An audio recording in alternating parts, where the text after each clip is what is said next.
What's up, y'all? It's your boy VoroAMI, and in today's video, man, we're gonna be dropping another compilation video for y'all to enjoy while I cook on two new DC videos that'll be coming out next week. One of them, y'all already know what it is. It's gonna be the Teen Titans versus the Titans East, one of the coldest matchups of all time, bro. We're gonna be finally talking about that one, and the other one will be a remake of a previous DC video that got taken down by YouTube for unknown reasons. I've already recorded that one. That one's gonna be a blast too. But anyways, man, here y'all go. Y'all enjoy this video right here.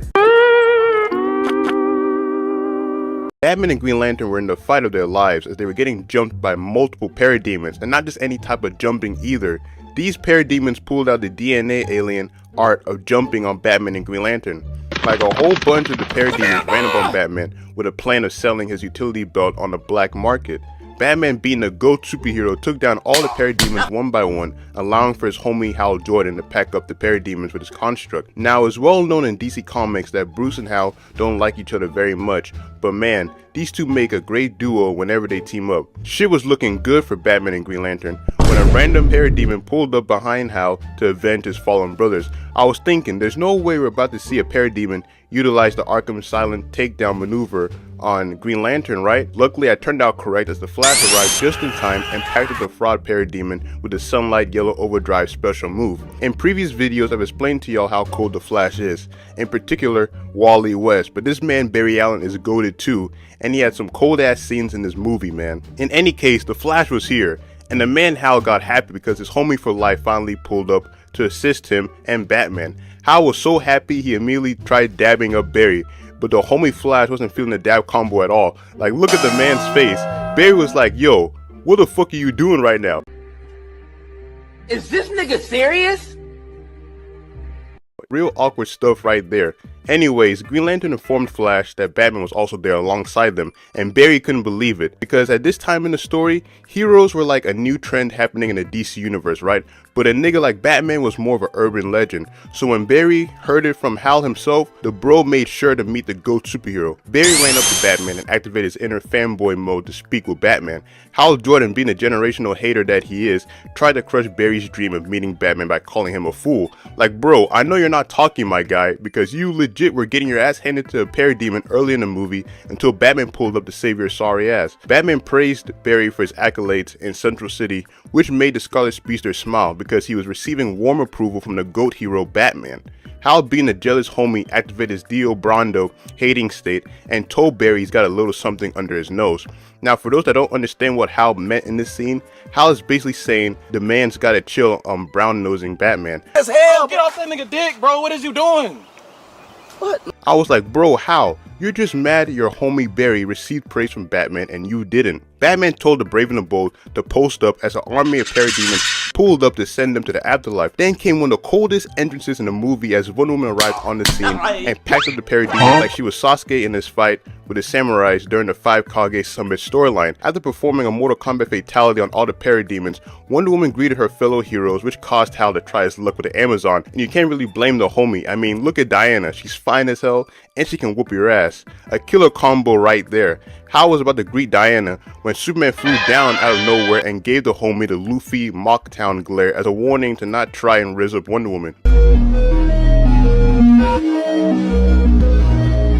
Man, the New 52 era of DC was a weird time where they were pushing the fuck out of Superman and Wonder Woman's romantic relationship. Like, I understand there are people out there that like Superman and Wonder Woman together, but Lois Lane will always be the woman for Superman. The heroes were busy vibing with each other when Victor Stone randomly pulled up out of nowhere. Diana, who was in her Bloodlust era, wanted to add Victor Stone to her collection of fatalities, but the college students' new defense system wasn't having it and packed her ass up for the Samus final smash. Superman was already down bad for Wonder Woman in this movie, but when he watched his crush get blasted in front of him, the man immediately channeled his heat vision, ready to fry Victor Stone up for good. Fortunately, Barry stopped Superman just in time and told everyone there he's a good guy like them. Just as we thought we weren't going to get any more fire entrances, out comes Shazam with a sensational entry of his own. With all the main players there, Cyborg informed everyone that shit's about to get real, and Batman couldn't agree more. Hey, y'all come look at He this. told Green Lantern the water's on fire.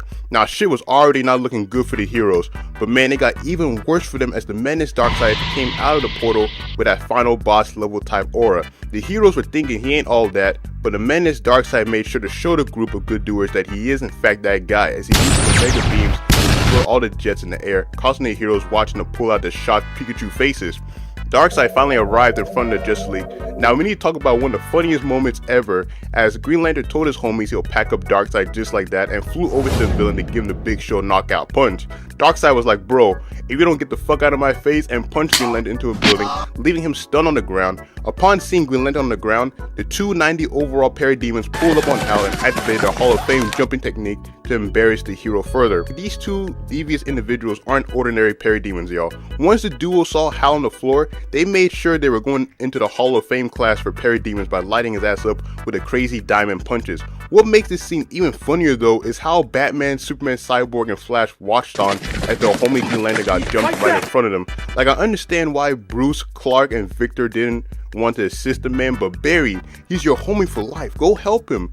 Luckily, Barry ran up to the S-tier parademons and batted them around like they were punching bags, while the rest of the league got in their positions to send some parademons to the afterlife. Realizing that he just got turned into a fraud in front of his squad, Hal wanted to get his lick back at Darkseid and constructed a whole train to pack up the Menace, but that shit didn't work out well for the Green Hero either.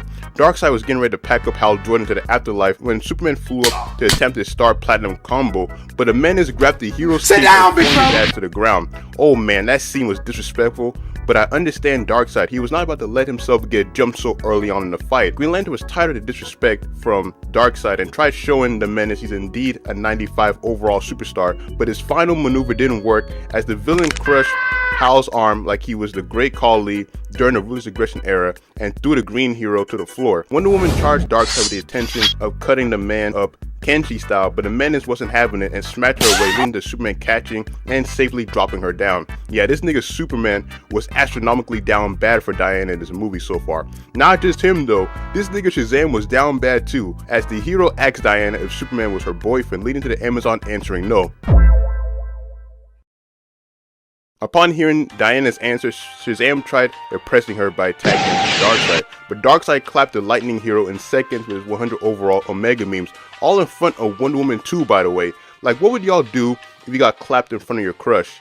I know I'd be done if that was me. The situation got worse for the Justice League as Darkseid successfully obtained the Smash Ball and prepared to pack them all up with his final smash. Like, Barry was even telling the Menace to calm down, and I don't blame the GOAT Flash either, because damn Darkseid, you've only known these heroes for a few minutes and you're already trying to delete them? Darkseid didn't give a fuck about Barry's plea and performed his final smash to obliterate everything in the vicinity. Truly a twisted individual, and the crazy part is, Darkseid isn't even trying on the Justice League. The man has that same energy Broly had when he faded the Z-Fighters in the legendary Super Saiyan movie. The dust settled as Superman and the Flash looked on in horror at the power Darkseid just displayed. Now, I know many people talk about how funny the Green Lantern parademon jumping scene is, but this scene here always cracks me up too. Like, look at Clark and Barry's faces in this frame, bro.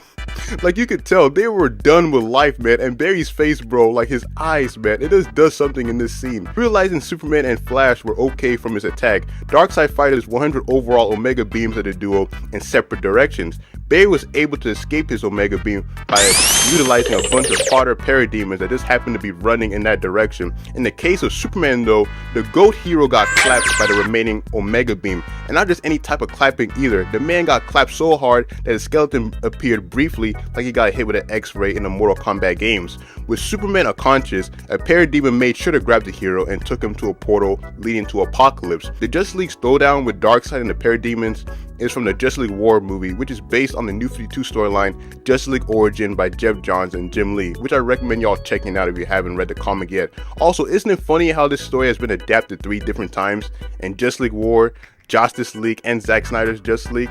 Like, man, like, I don't know, like, this was around the time where DC was really pushing the New 52, and the New 52, bruh, I mean, it's cool, but I'll always like post-crisis DC more. But anyways, this will always be one of my favorite DC movies because of how much of a clown Hal Jordan was in the movie. Also because of those two Hall of Fame tier parademons. They took the S tier badge of jumping someone and rose to levels never seen before. Anyways, you guys let me know if you like a part 2 of this video in the future. Also, I'm working on a Bleach video, so the video could possibly come out later this month or early January. As always, if you enjoyed the video, consider hitting the like button and subscribe to the channel. With that said, I hope y'all can have a nice week, and I'll catch y'all for the next video. VoroAMI out.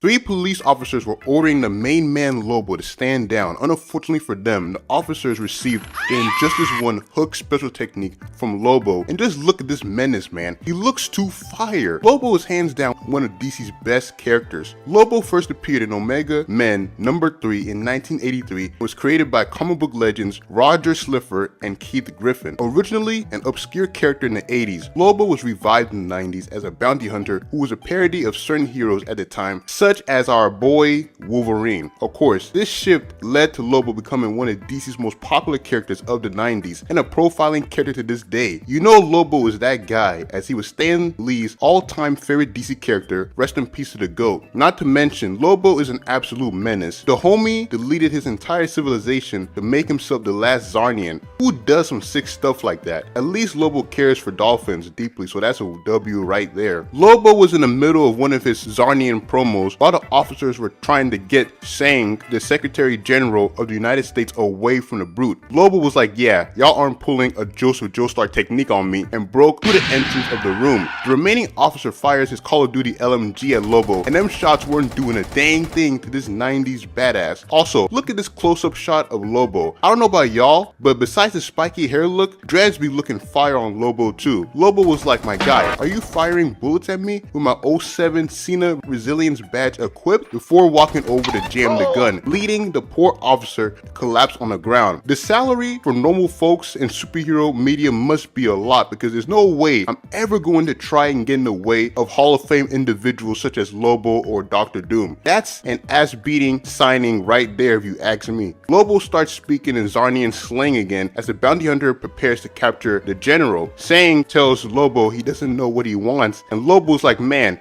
if you don't stop with your S tier cap already. Lobo even spoke about putting on a show for the locals, and one thing about Lobo, y'all, is he knows how to throw hands. Whether it's in the comics against powerful characters such as Superman, Hal Jordan, or Captain Marvel, or in games like Injustice. Lobo tells the general to surrender or else he'll be sent to the afterlife. Sang, who was in his confused era, was asking about the contract and show, which led to Lobo deciding on deleting him for good. I was thinking, damn, this guy just cooked himself with that foolish response. Luckily, Cassie Sandsmark, aka Wonder Girl, pulls up just in time and minks Lobo straight in the stomach, resulting in a shockwave to occur in the building. Oh nah, man, Cassie got Lobo on one knee just like that. Now let's briefly pause the commentary to go over Cassie. Cassie is one of 3 main Wonder Girls in DC, the other 2 being Donna Troy and Yara Flor. Donna is my favorite out of the 3 for those wondering, but Cassie is also a main member of the Wonder family too. She was a big Teen Titans member during the 2000s, and of course, she's one of the most well-known members of the Young Justice team. Barbara Gordon, aka Bad Girl, swoops in and informs Cassie she'll take the general to safekeeping, while Cassie deals with Lobo in a 1v1. Cassie was like, I bet, and posted up ready to mink Lobo again. Lobo looks at Cassie, and you can tell our boy is annoyed with these heroes. Lobo was hoping to enjoy some cool cash, now he gotta worry about dealing with a B tier hero and an A tier hero. Foul work right there. Lobo gets up and walks towards Cassie as Cassie minks him in the face while attempting to spit more trash, only for the main man to grab Cassie by the face with an 05 Vilgax style and toss her away into a wall. Lobo calls Cassie a Kisi femme, which means annoying girl, and walks away to continue his mission of capturing the Secretary General. Nearby, Barbara and Sang run out of an elevator and get launched away from Lobo's landing. Barbara, realizing she's got to activate her Bat Family plot armor hacks, throws a smoke bomb at Lobo, allowing for her and the general to escape. This agitated Lobo greatly, like, look at the homie's face. My guy wants to get back to hanging out with dolphins and women in outer space. Barbara continued running alongside Sang as Lobo pulled out the signature Scorpion technique and hoped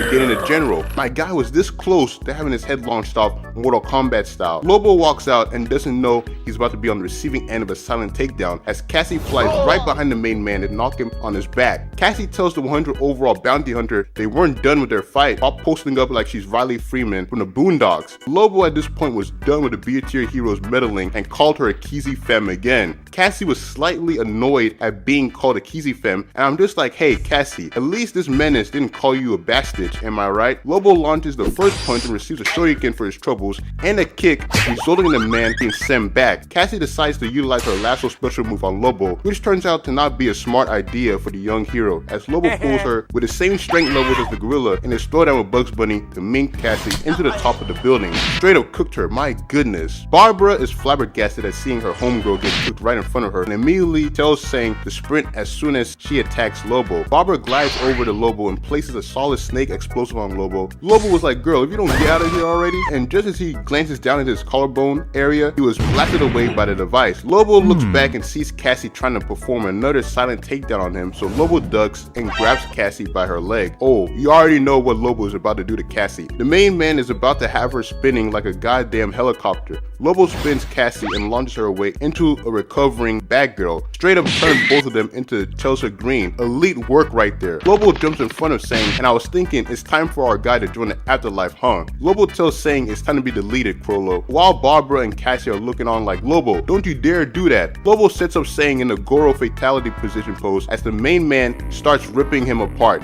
Yuck. All the girls try and stop him. By the time Barbara and Cassie got to Lobo, they realized it was a Crollo masquerading as Sang all along. Lobo holds up the Crollo and tells the heroes his contract is complete as he signals for his Space Hawk to pull up. Lobo tells the two Kizzy Femmes the Earth is their world and he jumps on his Space Hawk to escape. The main man even made sure to trap the little guy in so he couldn't escape, but man, this is one of my favorite scenes from Young Justice. Lobo is such an amazing character in my opinion. Lobo was one of DC's most popular and best-selling characters of the 90s. Like, he was so huge at one time that he actually squared off against Wolverine in a 90s DC Marvel crossover event. Of course, he lost the matchup, but that's still an amazing achievement nonetheless. Lately, DC has been putting Lobo in modern DC stuff as well, such as animated properties, and I believe he's even in a Superman arc right now in the comics. Also, I'm really hoping that Jason Momoa gets casted as Lobo in the DC universe by James Gunn whenever they decide on bringing Lobo in that universe, because that'd be such a fire casting right there in my opinion. Let me know your thoughts on Lobo down in the comments below, and the next videos coming out will be the Hall of Fame Aura videos part 1 and part 2. And I'm also thinking about doing a video where we go over who was the coldest Robin that Batman ever had out of Dick Grayson, Jason Todd, Tim Drake, Stephanie Brown, and Damian Wayne. They're gonna be some good videos, my G's. Anyways, if y'all enjoyed the video, consider hitting the like button and subscribe to the channel. I also got an Instagram now if y'all want to follow on there, as well as a TikTok, though the TikTok might get banned very soon because, you know, it just got passed, but who knows what will happen. But as always, I hope y'all continue a nice week, and I'll catch y'all for the next videos. VoroAMI out.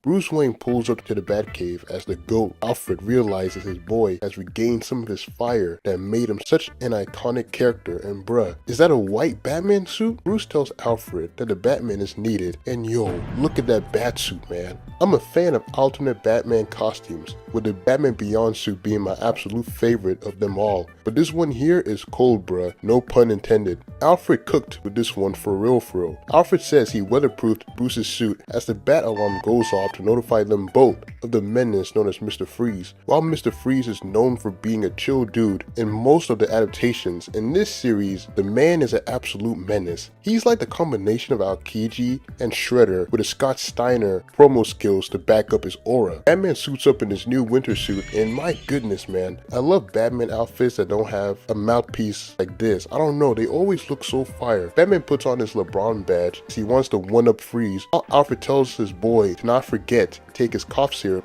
as he's currently sick. I should take his advice too, because I am sick during this recording as well.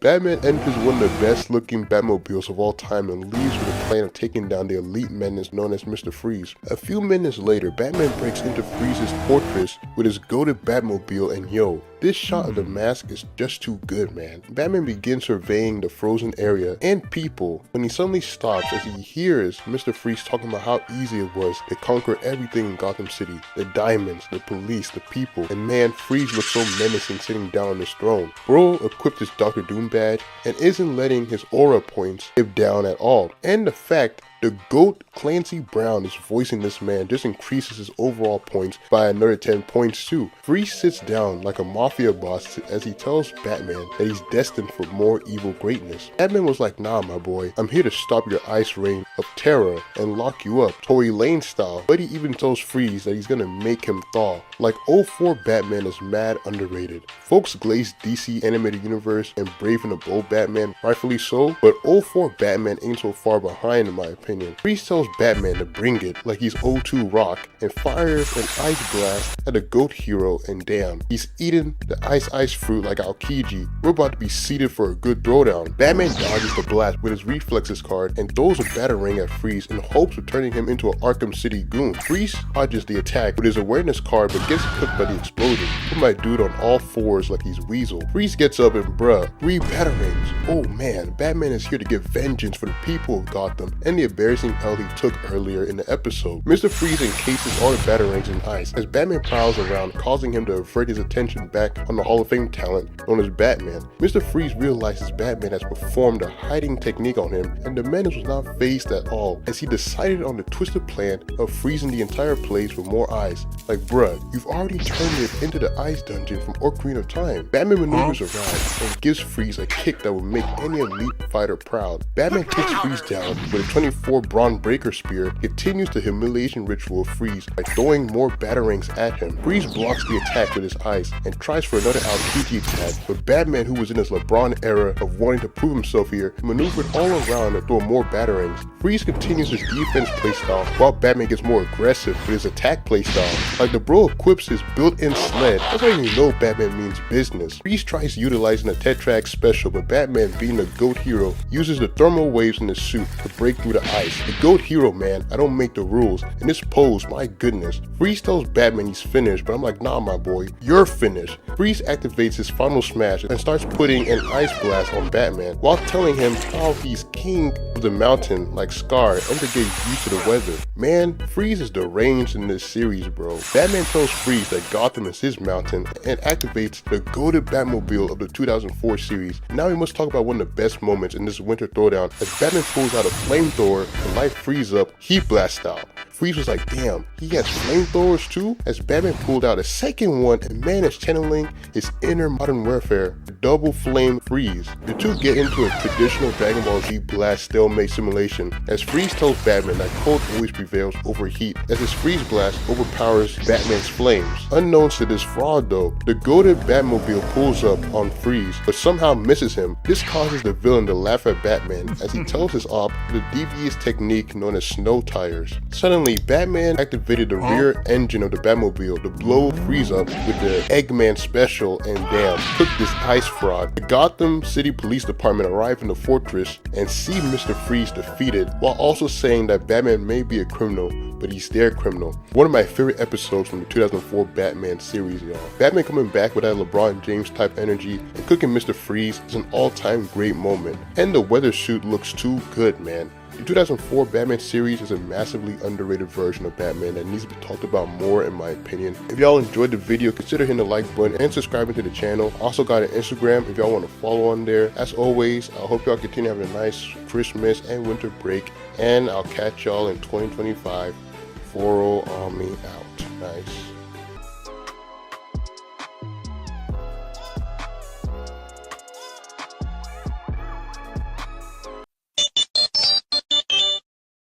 Starfire looks up and realizes that her op, Warp, has also aged up like Mordred from Justice League Unlimited as the villain tells the hero that that's the consequence behind someone stealing his vortex regulator. And y'all are probably wondering, what in the is going on here? And don't worry y'all, I'll bring y'all up to speed like I'm Shadow the Hedgehog. Great movie by the way. In the early parts of the episode, Starfire and the Titans encountered the notorious time villain known as Warp, and during the encounter, Starfire follows the Madman into a time portal. And this isn't even the craziest part of what I'm telling you guys, as during the trip, Starfire rips off the lens from the chest plate of Warp, resulting in both of them dropping out of the time stream and entering a different reality, where Cyborg is beaten up and old, Beast Boy bald and old, and look at what they did to the GOAT, man. Raven, who has isolated herself away from everyone else, on some dark alternate reality stuff for real. Keyboard Don will be proud. We pick back to this scene as Warp tells Starfire he would like to get his regulator back so he can return to his home, but Starfire was like, if you ever want to return to your original timeline, then you will bring me back to my home as well. And talk your stuff, Starfire. This dude has a lot of nerve. Warp pulls up to steal an artifact with his time travel abilities like a twisted villain would do and expects to go away scot-free? Yeah, no, buddy. You gotta suffer the glorious consequences as well. Like, look at Corey right here. She's ready to give this lunatic a beatdown that'd make any MMA fighter proud. Warp, on the other hand, is unfazed by Starfire's threats and informs the young girl that there's nothing wrong with her past and that one cannot damage history because history cannot be changed. And big cap. Warp goes on by saying he went back in time to steal the clock of eternity because history says it disappeared and history says it disappeared because he took the item. Past, present, future. It's all written in stone. And we've seen situations like this multiple times in different pieces of media. And let's just say it never ends well for the perpetrator. Starfire powers down as she realizes there might not be a way for her to return to her original timeline. Look at this dude's despicable face, man. Bro's got such a punchable face in this shot here. Warp takes the item while telling Starfire that nothing she does can ever change her situation as he gets ready to pack her up to the afterlife. Then one of the best pull-ups happens here as a man dives onto Warp with a Kevin special and tosses him away like a football into a wall. Tossed him so hard a crack appeared on the wall. Incredible. The man loads up 2 explosives like an all-star Halo player and that symbol. Bruh, this can't be. The man throws the explosives at Warp with the hopes of cooking him like Courage the Cowardly Dog and jumps in the air with a plan of finishing him with his meter burn combo. Like, do y'all see this shot here? The homie was ready to pack up Warp into the next week like Clayface did to Rick Flag. The loser known as Warp tells the mysterious hero he'll fight them again another time and phases through the ground with a dark eye special just before Nightwing lands with his fist. But he knew he would have ended up like Knuckles from Sonic the Hedgehog 3 if he stayed there just a little longer. Starfire walks in the alleyway surprised by the arrival of this new ally, as the man tells her it's good to see her again, and I was like, damn, that is definitely Robin's voice, but look at this man's back shot. From this shot alone, I know the homie has been on peak conditioning training in his entire timeline. Starfire calls out the name Robin, and the man tells her that he hasn't used that name in a long time. As he walks out of the shadows to reveal himself as the 99 overall talent Nightwing. And man, y'all, this was such a fire introduction the first time I watched this episode back then. It was so good seeing Nightwing appear here, because we gotta remember, Dick Grayson first became Nightwing in a Teen Titans comic, so seeing Grayson as Nightwing here, special in my opinion. The man's stance too, you can tell he's still about that business of frying villains, but he even got the Batman the Animated Series mask going on too. Not to mention, the theme song during the sequence was so powerful too, one of the best ones in the series in my opinion. We pick up to Nightwing's base as Starfire looks at the old Robin suit, while Nightwing hands a blanket over to her. Grayson tells Starfire he's heard she's been looking for help to get back to her original timeline. Starfire, who was in her depressed Twitter saga, informs her alternate friend that there's nothing he or anyone else can do, as the past cannot be repaired and the future cannot be altered, no matter how wrong it seems. Damn, man, I know there's gotta be a Wally West flash in this timeline. Y'all gotta go hit him up quick, man. But for real, such a tragic line, and it blends well with how this episode has portrayed itself as so far. Nightwing puts on his Denzel Washington motivation badge as he asks her, "It's impossible? Good. If memory serves, we've done the impossible before," and Grayson looks fire. And I know there's a lot of people out there who hate Nightwing with long hair, but I gotta say it fits him perfectly here. Maybe because of the art style too. Nightwing tells Starfire he held onto the Titan's communicator just in case he needed to alert the others, and bro, I'm sorry y'all, but Nightwing looks too cold. For those who know, Grayson is my second favorite DC character after the Flash, so you already know this scene right here reignites fire into my soul anytime I watch this episode. Grayson clicks the button to alert all the Titan members, and y'all already know this episode is sad. man does he get darker as we first get a glimpse of Boomer Beast Boy, and my guy isn't happy at all. Same for Raven, but I have to say the saddest scene of them all has to be Cyborg's own, man. Cyborg is sitting there like a retired all-star player knowing his era on the course is long gone and he can't do nothing about it anymore. Like Cyborg even tries walking to see what's up with the alert but stops because of the cords. As we all know, if he disconnects from the circuits of the watchtower, then he'll be gone,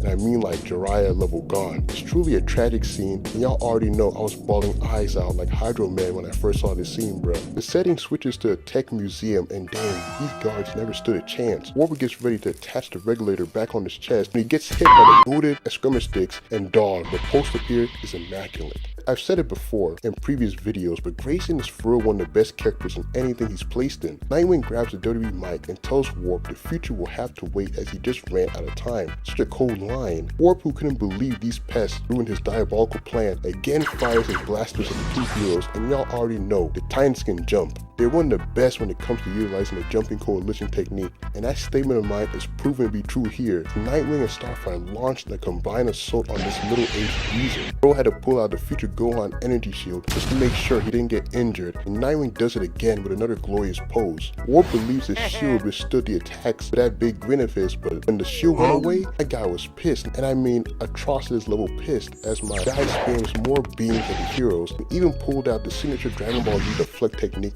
at Starfire. Like Buddy was mad.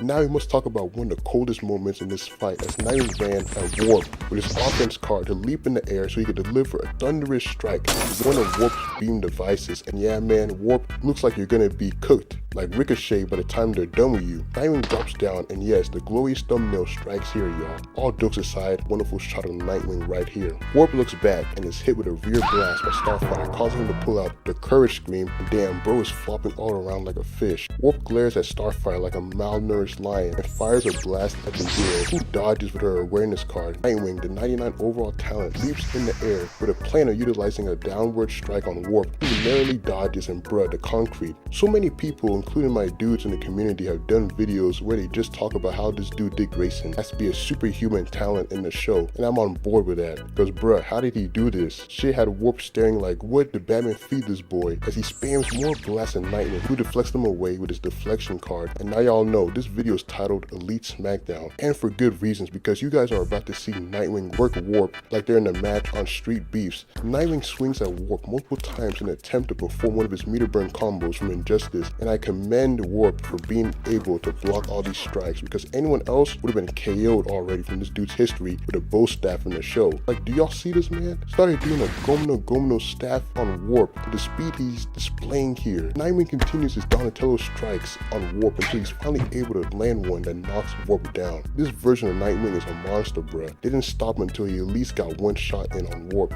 Warp looks up as the duo stands in front of him, and at this moment, Warp activates the lightning bulb in his head. Think of a brainstorm plan, because if he doesn't, well, he's gonna be done for good. Warp shoots the ceiling on Starfire to trap her in the rubble, and then blasts Grayson with a plasma beam special in this dude's face. You're still a fraud, my guy. Warp runs back to his utensil in hopes of fixing his regulator, but gets blasted away, and no way, the real GOAT actually made it. Nightwing and Starfire look at the direction of the beam, and that's what I'm talking about, man. Certified talent Cyborg is here too. Bro even did his signature booyah catchphrase. Starfire and Grayson immediately go to Cyborg, as they're happy to see him with his blue shade again, and believe me, I am too. Nightwing tells Cyborg he's glad he could make it, as the homie tells him he wouldn't have missed the throwdown at all. Glorious moment. Warp says so sorry and believes he should pack up Cyborg first, and no you ain't. Suddenly, the comic elite talent known as Beast Boy pulls up and claws Warp with his signature Simba technique, and damn, the regulator he's been going crazy over has been severely damaged by Beast Boy, and nobody is mad. Warp tries for another blast but gets tossed away like the twins on a wall by the queen known as Raven. Her presence had the whole squad looking like, yo, she actually showed up.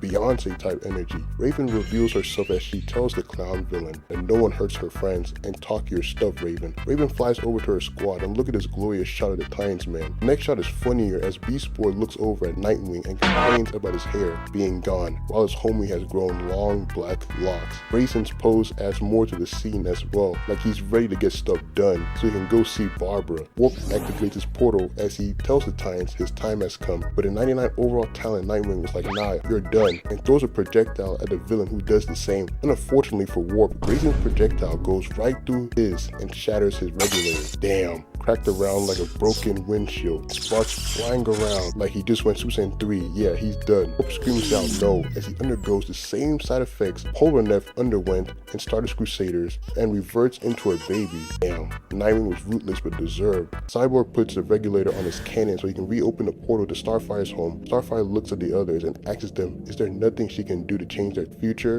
And Grayson tells Starfire that there isn't time and hands her the clock. And damn, this shot of the squad, I'm about to cry again, man. Starfire enters the portal and is sent back to the normal timeline. One of my favorite episodes from the 03 Time series, man. This episode is the personification of a dark alternate timeline. This, alongside the one from the 03 TMNT series, are some gut-wrenching ones, and I know there's more out there that I most likely forgot. Also, Nightwing's debut in this series is one of my all-time faves. Y'all know he's one of the best characters, and you guys have been asking for more Teen Titans videos ever since the OG and remake Kid Flash videos came out, so I hope y'all like this one. The next video coming out will be the main man Lobo and Superman's encounter from the 96th episode of Superman the Animated Series. It's gonna be the first Lobo video since the Young Justice one from April 2024. Already smelling like a banger like this one, bruh. So as always, y'all, if y'all enjoyed the video, consider hitting like button and subscribe to the channel. Also got an Instagram if y'all want to follow on there, and also I'll be dropping the DC playlist so y'all can be watching all the other DC videos as well. As always, I hope y'all continue a nice week, and I'll catch y'all for the next video. VoroAMI out.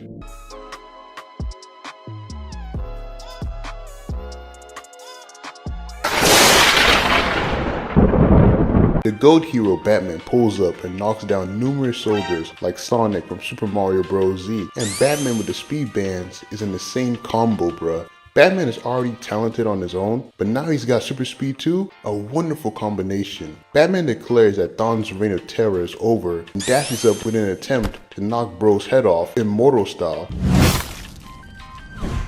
Unknowns to Batman, Eobard Thawne was on his LeBron levels of awareness and catches the punch while saying, "Is it?" about his reign being over, and minks Batman away so he can continue his twisted game on the Caped Crusader. Crazy to think that John Wesley Shipp is voicing Eobard Thawne here. Bro was the 90s Flash, then became Eobard Thawne in this episode, and later Barry's father and Jay Garrick in the CW show. Elite castings all around, man. The three generations of the Flash, Jay Garrick, Barry Allen, Wally West, all realize that Thawne is distracted by Batman and begin discussing of ways to escape their current predicament. Barry tells his two fellow Flashes that if they speed up, they can create a dimensional rift, allowing one of them to escape. And man, I love the Flash so much, man. This right here just gave me flashbacks of the sensational Chain Lightning story from Mark Waid's era of the Flash, which I recommend y'all checking out after this video. Eobard Thawne and Batman ran into each other with their blurs like their Sonic and Shadow, and y'all, it wasn't looking too good for Batman at all. Like, the GOAT hero had all these speed bands, but it still wasn't enough to match Thawne's enhanced speed, thanks to him siphoning off the other three Flashes. Like, Thawne starts putting Batman in the Tekken combo sequence as he rams the Batman, hits him in the back, gives him a solid mink to the face, another mink, and then a Shoryuken that drops him on the hard concrete.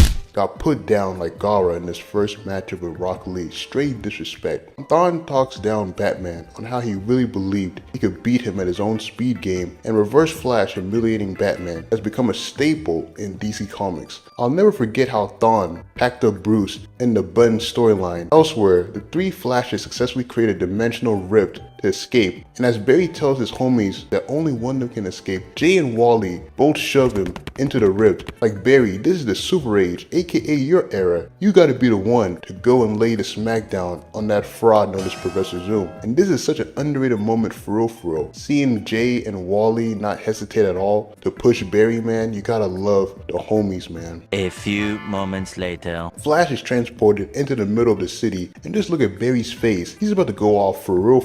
Barry races down the city at alarming speeds to take down his op once and for all. Meanwhile, Thawne and Batman are continuing their shadow boxing session, and it isn't looking good for Batman, y'all. But he got pieced up with a Kazama combo string rush from Tekken 3, and bro is utilizing these shots now. Thawne really thinks he's him, huh?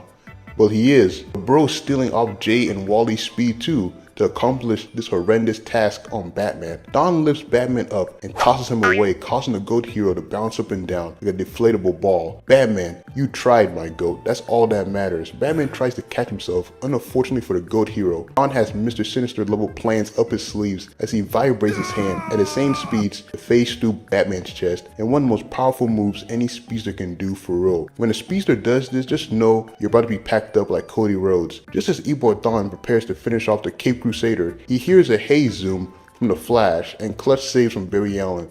You gotta love them, man. Barry asks Thawne if he's ready to throw hands one last time with him as Ebor Thawne stands up with a sinister all-for-one smirk, like you know this man's about to go down, bro. He's ready, man. And this background is perfect. Just look at Jay and Wally smirking. They know Ebor Thawne is about to get his mustard rear end kicked in by the Super H Flash, aka Barry Allen. The two rivals speed up and begin boxing like pro boxers as Thawne launches Barry into the ground with a strong Nina Williams roundhouse kick. You know that kick was devastating. Thawne runs up to Barry like a madman to spear Barry out of the palace, and now Thawne's doing spears like he's 25 Braun Breaker. From Omas, night.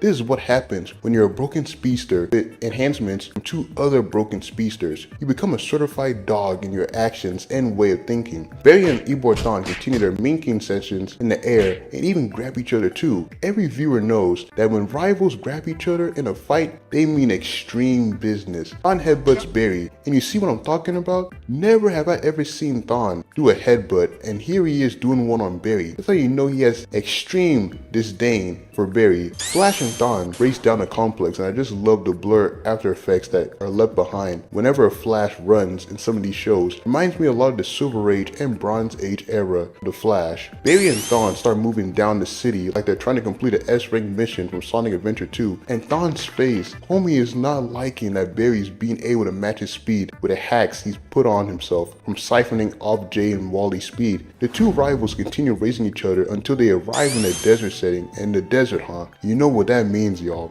Flash and Zoom intercept each other with their speed as they continue their race on the ocean, and man, now they're on the ocean. Another perk of being a speedster, you can cross so much areas in a short amount of time. Like, if there was ever a power set that I would want to choose, it'd definitely be super speed. It's just too good, man. Ebor Thawne attempts a silent side jab on Barry but misses, and here comes one of the coldest moments in a fight, in my opinion, as the two rivals fast punch each other at the same time over and over again, to the point they start creating a whole music beat over their punches. Like, I don't know, that's so fire to me. Thawne knees Barry in the stomach, which catches him off guard for a sec. Thawne does a fake swipe at Barry, which allows for the villain to mink Barry away, and Thawne, he's one tier away from entering the dirtiest player in the game alongside Ric Flair. Thawne tells his arch nemesis that his speed was always a match for his, and has become even greater thanks to the argumentation from the two other Flashes, aka Jay and Wally. A sick villain, man. That's why we love him so much. He's such a compelling villain, bruh. The heroes race around the globe, and bruh, that's another thing I love about the Flash. Like, how did we not get this type of moment with the 2023 movie, man? They botched that movie so bad. Flash deserves a redo on movies, for real, for real. The two speedsters reach another part of the world and start playing a follow the leader game with each other as they continue racing around the middle of the desert until they form a miniature crater inside. I know I'm commentating over this sensational throwdown, but this makes me so annoyed how the Flash movie could have been something like this. Like, how did they botch a first ever Flash movie, man? Barry sees that Thawne is catching up, quickly thinks of an S-tier level plan by generating ice on the side of the trench. Comics and superheroes, you gotta love the crazy shenanigans that they always pull in moments like this. Barry falls back, surprising Thawne to the point he actually pulled out the legendary answer, and the eyebrows up too. Thawne's been in some wild shenanigans, but nothing like this from his facial expression alone. Thawne continues moving up, and look at Barry, dog. He's him. Do you see that pose? Barry extends his right leg out and trips Thawne, and this is insane, bruh. Thawne starts sliding across the trench like a kid who failed to enter his slide properly, and man, y'all, Thawne has been humiliated in many of his fights against Barry and Wally in the comics and other adaptations, but I gotta say, this is easily one of the top ones out there, as by the time Thawne was finished sliding across the trench, he was out here looking like Mojo and Cody Rhodes after one of their beating sessions, man. Barry cooked Dawn thanks to his scientific mind, and that's why Barry is such a GOAT, man, in DC. Dawn looks up like a defenseless male lion and sees Barry in front of him. When a hero has his fist on his waist like this, just know you're about to be packed up once and for all. Barry tells Eobard Thawne he's the Flash, speed is his game, and doing Sonic proud with that line, man. And that catchphrase, I should say, not a line, catchphrase, as Barry minks Dawn in the face, follows up with another punch, and finishes off with a third mink. And chill, Barry, Dawn has lost enough teeth already. You don't need to make him look more like Blackbeard from One Piece. Later on in the episode, the Flash family and Batman arrive back in the normal timeline, and one of the best moments from Batman the Brave and the Bold, man. Good episode, man. John Wesley Shipp playing Eobard Thawne in this show too was fantastic. They really got the 90s Flash to voice Eobard Thawne here. It was fantastic, man. And the Flash, as y'all know, is my favorite character, and I absolutely love this moment in the Brave and the Bold series. Barry showed Dawn why he is the Flash, and that will always be a top tier showcase moment in this series in my opinion. The Flash is a character I hope James Gunn utilizes in the DC universe. He has so much potential. It doesn't matter if it's Jay Garrick, Barry Allen, Wally West, or Bart Allen. The Flash has to be in the DC universe. He's such an important character, though I feel with the way how Jordan has been casted, the fact that he's so old and Jon Stewart is so young, I'm really thinking we're gonna get Wally West as the Flash in the DCU, you know what I'm saying? Even with Creature Commandos confirming that Wally exists in this universe, I'm really leaning into being Wally, but I don't mind if we get Barry, Bart, and Jay too, because like I said, it don't matter which Flash it is, as long as the Flash is done right in this universe, it'll be fire, bro, for real. But anyways, besides this, man, I'm gonna be setting up the Discord for y'all. Y'all want that Discord, and I got y'all, man. The server's gonna be up very soon, man. But as always, man, if y'all enjoyed the video, consider hitting the like button and subscribe to the channel. I also have a DC playlist that features my older DC videos, as well as a Marvel one, a Ben 10 one, and an anime one, so y'all make sure to check those ones out when this video drops. I also have an Instagram and a TikTok, so make sure to follow on there too. The Static Hot Streak variation is available on there, so make sure to check out the TikTok. And yeah, as always, I hope y'all continue a nice week, and I'll catch y'all for the next video. VoroAMI out.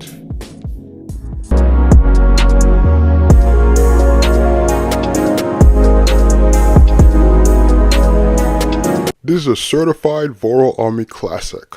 We pick up in the Flash Museum as the Rogues, Mirror Master, Captain Boomerang, and Captain Cold are busy trying to pack up Wally West on his big ceremony day in Central City. And y'all are like, damn, the Rogues are really trying to pack up the Flash on his big day? And yes, Flash has been a major pain in the rear end of the Rogues for years, always clowning them and putting them in the Central City Police Department. And they had enough of that. These three, alongside a Trickster, devised the plan of jumping the Flash on his big day. And while Trickster was able to get out of the scary scene here with a talk from Wally earlier, these three here aren't going to come off that easy. Like, they hate this man Flash, bruh, and are willing to use the sacred jumping protocol technique on Wally just to make sure he's gone for good. Civilians are seen running out of the museum as Mirror Master tells his homies that if they're not taking turns on who gets a lick on Flash first, they should play a game of who hurts him the most, as he fires numerous mirrors at the homie Wally. The other Rogues launch theirs too, and I'm just like, bruh, Flash was cooking y'all that bad that y'all have to do some shady shit like this too. Like, I mean, they do this in the comics as well, so it ain't out of their playbook, bruh. Like, my bro had to run behind his cardboard display, and bruh, they were really aiming at this man's family jewels too. Diabolical work. Wally tells the cardboard version of himself,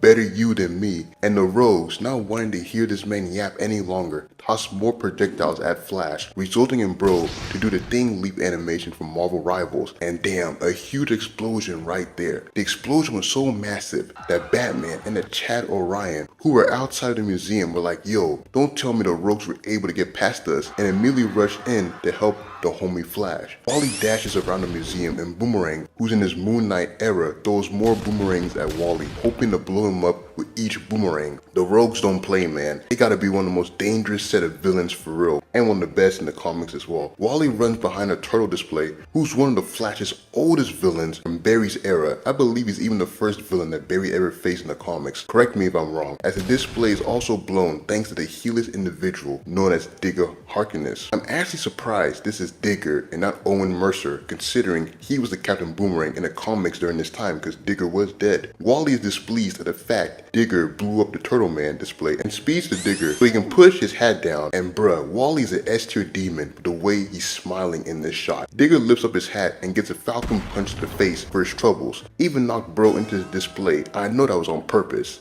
Captain Cold, one of Flash's greatest enemies, launches ice at the Scarlet Speedster, and I'm here thinking, yo, when are Batman and Orion going to pull up because Wally needs all the help he can get? The homies Batman and Orion make it just in time as Orion, the son of Darkseid, charges straight for Captain Cold. Cold uses ice to break Orion's astral harness, and bruh, Snart, do you know how much that thing costs in New God's currency? Like, come on, man. Orion attempts a leap on Cold but gets launched away by the ice landslide. And Orion, man, come on, bruh. You're a new god. It don't help that today's generation be thinking this man is a knockoff Peacemaker. Like, no, he's not, bruh. Orion is him too. Linda Park, Wally's wife in the comics, looks on as Batman engages Mirror Master in combat, and Mirror Master's top 5 Flash villains of all time, bruh. It don't matter if it's Sam Scudder or Evan McCulloch. They're cold, bruh. Linda, seeing that all the rogues are occupied with the League, makes a run for it with her Sonic badge. The GOAT hero Batman dodges Mirror Master's blast and uses one of the mirror shards he grabbed to redirect the blast back at the villain on that diamond head shit, man. You gotta love it. Mirror Master pulls out the damn, that could have packed my leg up pose and runs away. Digger wakes up from his nap and is delighted to see a boomerang that his display has. The niggas who built this museum weren't thinking at all. Like, they actually got these villains real weapons in there. Like, what if the villains pull up there and take them, man? Like, come on, bro. Mirror Master places more mirrors on the ground as the Flash, who's in his 04 Rock offensive era, tells Mirror Master he's going to clean this place up when he's done. Mirror Master, the Clapback King, tells Flash to make him, or rather find the real him to do it. And a classic playbook from the stories of the Flash, man. Simply amazing. Wally starts dashing through the fake Mirror Masters in hopes of finding the real one, and yapping about this just makes me irritated on how bad the Flash movie got fumbled, man. Imagine seeing Barry or Wally fighting Mirror Master in live action like this. Wally reiterates nope as he passes through the fake Mirror Masters until he runs up to the last 2 copies and minks the real one with a Creed special and knocks him into the Gorilla Grodd display. And Linda is still there, bruh. Why? The Grodd display almost lands on Linda too, causing her to make a run for it. Mirror Master's like, damn girl, you're still here? And just as Linda looks back, she trips and falls into one of the mirror shards. And this is why running in heels will always be a dire situation. Big props to characters like Boa Hancock that are able to run in them, for real, for real. Wally tells Linda to hang on as he dashes into the mirror to follow her. What always kills me in this shot is Mirror Master's reaction to Wally going after Linda. Like, buddy is still so shocked that the Flash is an S-tier hero. Batman looks back as Captain Boomerang gets ready to 1v1 the GOAT hero like they're in a blood feud matchup, and that Kid Flash display looks so amazing. Linda and Wally land in the mirror dimension. As Linda states, there's so many stars. Yeah, those aren't stars, Linda. Wally tells Linda they're not stars but mirrors, and they're trapped in another dimension. Wally picks up Linda so he can carry her, and seriously, how have we not gotten more of these two in adaptations? Like, we could have easily had these two in the CW show, but for some reason they had Barry be with Linda instead. Like, Barry in that show is a Wally-Barry hybrid, bruh, for real, for real. Wally attempts a mirror passage with Linda, but it fails, leading both of them to realize that trying every single one could take a long time, aka years, for Wally.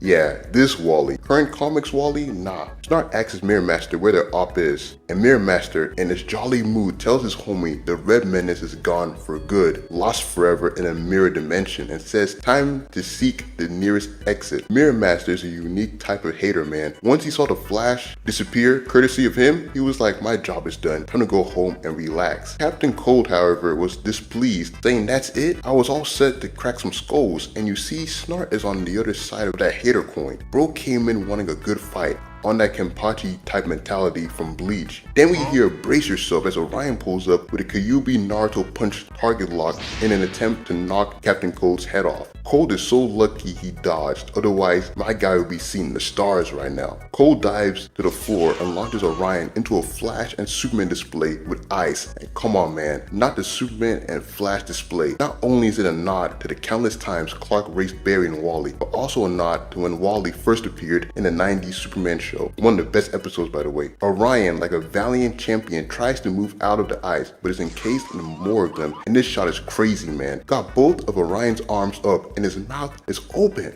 Orion is fully encased in ice, and this nigga Snart is a devious individual, man. Digger tells his homie Snart, let's make sure this one doesn't get up again, and their smiles, bruh. You guys got what you wanted. The Flash is gone. Why y'all having those solo leveling ass grins here, man? Boomerang tosses the final boomerang, which blows up Orion and the Superman Flash display, leading Bro's helmet to roll over to them. You know, these two sick individuals enjoyed that, the way they smiled in sync. Orion tries to get up, but is trapped in more ice. Captain Cold as an S-tier spammer is not talked about enough, including in Injustice 2. The two homies get ready to leave when they're stopped by the GOAT hero Batman. Batman will always be him, man. Batman pulls out the bat glare, ready to cook the two villains, and nah, man, look at this sneaky guy Mirror Master. The sneak was so good it had his homies smiling again. Mirror Master successfully puts Batman in a rope prompt, resulting in both men to struggle for control. Batman gives Mirror Master the Vegeta elbow and throws Mirror Master into Captain Boomerang. Captain Cold tries his luck on Batman, but gets one of his guns knocked away with a batarang. Captain Cold, realizing Batman is a 99 overall talent, creates an ice stream to chase Batman until he's finally able to trap the Cape Crusader's feet in with ice. The maneuver was so devastating it had Batman slide face first across the floor. Like, y'all chill, man, or else Talia and Selina are gonna be ticked off for real for real. Batman looks back and fires a canister past the rogues and into a top display, another classic Flash villain that should be brought back in the comics right now, before entering a mirror.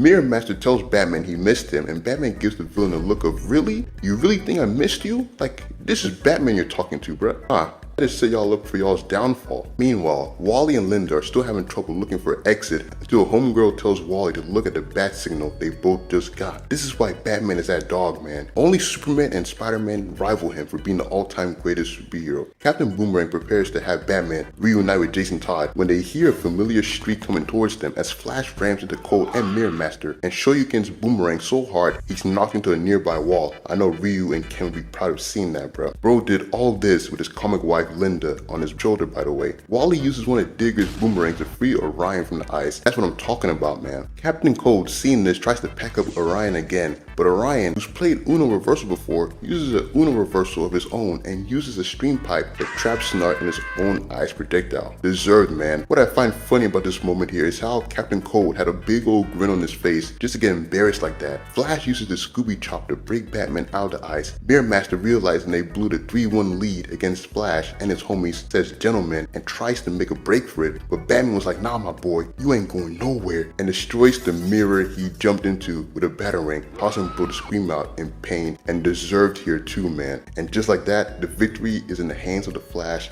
Batman, Orion, and Linda Park. One of the best and most underrated episodes from Justice League Unlimited. A deep look into the Flash and his villains. We even got a Barry Allen cameo, man. Like, it's never been confirmed if this is Barry Allen, but it looks a lot like him. And the special appearance from Linda Park in this episode makes it even better. We need more of Wally and Linda interacting in adaptations, and the Flash and the DCU will go so hard, man. I hope we get to see him in that universe one day. Anyways, if y'all enjoyed the video, consider hitting the like button and subscribing to the channel. I also have a DC playlist that features my older DC videos as well as a Marvel one, a Ben 10 one, and an anime one. We also have an Instagram and a TikTok, so make sure to follow your boy on there, as well as a Discord. And I also got a second channel, so make sure to subscribe to it. It's called VoroAMI. It will be in the link description box and in this video too. And as always, I hope y'all continue having a nice week, and I'll catch y'all for the next video, which is Ben versus Captain Nemesis, and VoroAMI out.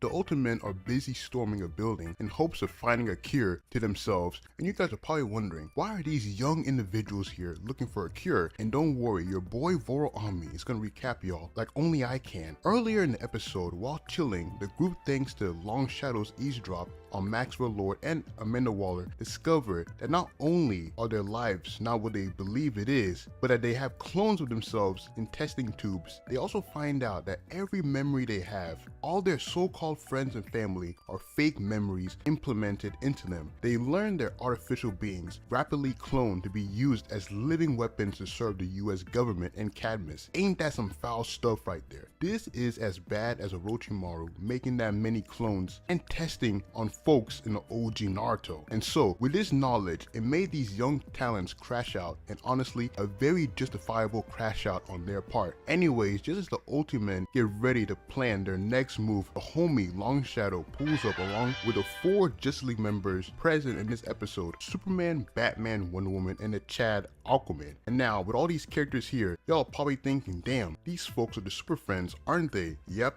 Wind Dragon, aka Samurai, Juice, Black Vulcan, Downpour and Shifter, the Wonder Twins, and Long Shadow is the GOAT Apache Chief. And they got the 4 Leaguers from that era of DC2. Amazing, man. Long Shadow informs the squad they got friends and allies in the Justice League, and the side eye the Ultimen gave Shadow always cracks me up here, man. They pulled out the Megan Thee Stallion side eye animation and were like, this idiot, those Hall of Fame frauds can't do shit for us, but give us a CM Punk promo about change. And man, that had my bro Long Shadow feeling bad, and he didn't deserve this clowning here at all, man. Diana steps up and tells the young talents that her and the League will do everything in their power to, and Wind Dragon, with his 2012 Cena cutoff badge, stops Diana in her tracks because he's irritated about how it's always change through power and nothing else. And ayo bro, he's kind of speaking some facts right now. I mean, look what's going on in the world right now. Wind Dragon walks up to Diana with his Draymond Green aggressor card to tell her and the squad that through power they can be remembered by being the ones who packed up the Justice League. And bruh, this kid got way too much dip on his chip. This dude is moving faster than Captain Nemesis, and we all know what happened to that fraud.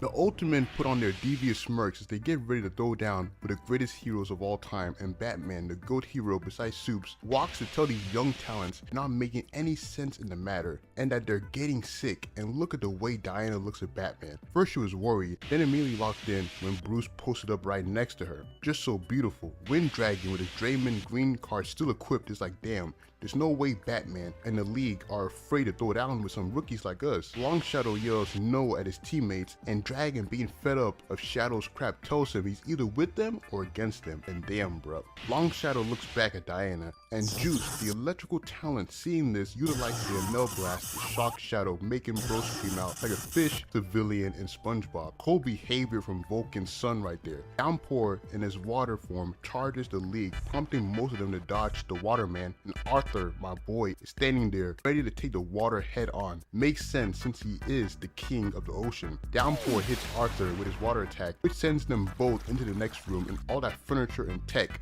just gone like that. It doesn't help that Arthur starts cutting some of the stuff up too. Aquaman looks on in shock as a white T-Rex charges at him with razor sharp teeth, and bruh, that's gotta be a terrifying close-up. A white T-Rex in the water with some R-long ass teeth. I'd retire right there. Shifter tries chomping Arthur with a Pac-Man special, but luckily Arthur dodges and swims away. We pick up in another location as Juice is busy trying to fry up Batman with another of his electrical blasts, but misses, and you can just see it in the homie's face like, damn bro, he has no powers, but he's moving like a cheetah. And sadly for Juice, he doesn't know he's in Batman's element. Juice continues searching for Batman's whereabouts until he hears movement behind him and fires another Enel lightning blast at the area, in which he misses again. Juice asks himself where Batman is and continues moving around the area, and damn, bro is in perfect position for a pounce takedown as Batman jumps on Juice and drops him to the floor. Juice fires at a moving Batman, and Batman, being a GOAT hero, dodges the lightning strike and lands behind Juice to give the lightning fraud a roundhouse kick to the face into some water pipes, causing him to short circuit out like a light bulb and drop down to the floor like a knocked out GTA character. Who's hyped for GTA 6, by the way? I know I am. Batman delivers one of his most underrated lines as he says, "Lights out, old chum." And that's a line you'd hear from the Silver Age and the Bronze Age of comics, man. Just a perfect line delivery by Batman. We return to the chat Aquaman as the lunatic T-Rex is still trying to make our boy into an Atlantean tuna sandwich. Unfortunately for Shifter, Arthur has drift boosters equipped under the water as he succeeds in dodging her attack again. Arthur moves to Shifter's tail and starts twirling her around forearm style to launch her onto a nearby wall, and damn, head first into the wall. Aquaman is on that equal rights, equal hands type motion right now. Arthur attempts for an X2 combo string on Shifter but gets smacked away by her tail into a pillar. Arthur, having enough of this underwater throwdown, grabs the pillar he was just launched into to bonk Shifter in the head, and that move proved to be so devastating that she reverted back to normal like a Mario character and lands on the ground. Downpour reverts to his normal form and is on that universal thing about brothers, man. We don't like seeing our siblings in dire situations, especially our sister. So of course, when Downpour saw this moment here, he immediately crashed out on Arthur, yapping about the fact nobody packs up his sister with no consequences, and blasts some more water at Aquaman. And y'all probably thinking, did this fool really just throw some water at Aquaman? And yes, he did. That's like giving Luffy some free meat to energize him. What makes this moment even funnier is by the time Downpour is finished giving Aquaman some H2O, he has a big old smile on his face, like you didn't do none but give Aquaman some buffs, like y'all are in a Marvel Rivals lobby. Downpour is like, hold up, that shit didn't work, and this had me bawling tears, man. The next scene is funnier as Aquaman stands there giving him a sarcastic reply of King of the Sea, remember? Nigga, even his eyebrows up like The Rock, like he's still in disbelief the enemy gave him such a profound buff with water. Downpour, enraged, runs up to Aquaman and beats on bro's chest with a Videl special, and Aquaman's face always kills me in this shot. He's like, damn, y'all are really the ones who said you'll pack us up, huh? And gives the water fraud a slap that make prime Stephanie McMahon proud. Like the slap was so smooth, it had Downpour doing a twirling animation in the air. Downpour got cooked. The funniest out of these guys so far, man. We pick up to the greatest superhero of all time, Superman, telling Wind Dragon he doesn't have to continue this way. But Wind Dragon, who was in his denial era, informs his childhood hero Superman that's all he knows is what he was created to do. As he keeps on with his assault on Superman, Superman tells Dragon he's confused, and the young talent tells Supes there's no more yapping, that he'll suck the wind right out of him and powers up his wind power to suck Superman's oxygen out. And bruh, this is the GOAT hero you're doing this to, your childhood hero. This is like one of us heel turning on John Cena. He did it to us first, but still, Aquaman arrives just in time and gets ready to knock Dragon's head off with his harpoon hand when he's stopped by Diana as she motions him to let Long Shadow do his thing. Long Shadow jumps in front of Superman and tells his bro to look at what he's doing to his childhood hero Superman, which instantly stops him in his tracks like a deer in headlights. Long Shadow acts as if this is what he wants to be remembered for being the one who packed up Superman and became the next Doomsday. And Dragon, with mixed emotions, launches one more wind attack past his homie Long Shadow and drops down to the ground, adding at the fact he always wanted to be like Superman, a hero to the people, as the four Leaguers walk up to him too. Naturally, you know, the Leaguers would win this battle, the Ultimen would be captured by the US government and Cadmus, and they'd be going back to where they were originally. And Amanda Waller and the government, they tried getting Long Shadow too, and the Justice League were like, no, he's coming with us. And Amanda Waller's like, okay, bet. And she has her men post up. Batman is like, I got my men too. He poses up with Aquaman, Superman, and Diana. And Batman does this funny thing where he tells Amanda Waller that his guns are much bigger. And I'm like, yeah, they are. Like, he's got Aquaman there, he's got Superman there, he's got Wonder Woman there. And then if it gets really crazy, bruh, he just gotta call John and Wally, and they'll post up just like that too, man. And so this makes Amanda Waller and the US government be like, fine, you can keep him for as long as he lives. And that was just messed up by what she said, because Long Shadow's face when she said that, man, it was so sad, bro. But anyways, another thing that happened this moment is that Amanda Waller, she reveals that she knows Batman's identity because she calls him Rich Boy. And I was just like, dang, bro, she knows your identity, my guy. You're not slick with the secret identity. But, you know, naturally after this, the Justice League would show Long Shadow the Watchtower, where the other heroes are. And then after this, you know, he died alongside the other original Ultimen. And you know, this is really a crazy episode. You know, these guys are based off the Super Friend superheroes that were created for that show. It was really a really neat thing that they did. They also made sure to have the Justice League members just be Superman, Batman, Wonder Woman, and Aquaman, like the original, what's it called? So it was fire, bro. But you guys let me know your thoughts on this moment in Justice League Unlimited, man. One of the more underrated episodes, bro. The funniest thing from this episode will always be Aquaman looking at Downpour like, you ain't shit, bro. You really buffed me with water. You know what I'm saying? It's the funniest moment from this episode. If y'all enjoyed this yap, consider hitting the like button and subscribe to the channel. We got multiple videos from our, from the different playlists I have on the channel, so make sure to check them out, man. The Aquaman video, the Hall of Glaze videos, you know what I'm saying? Make sure to follow your boy on Instagram and TikTok. We post these clips on there as well. Make sure to follow the second channel, VoroAMI, and yeah, I'll catch y'all for the next video. VoroAMI out.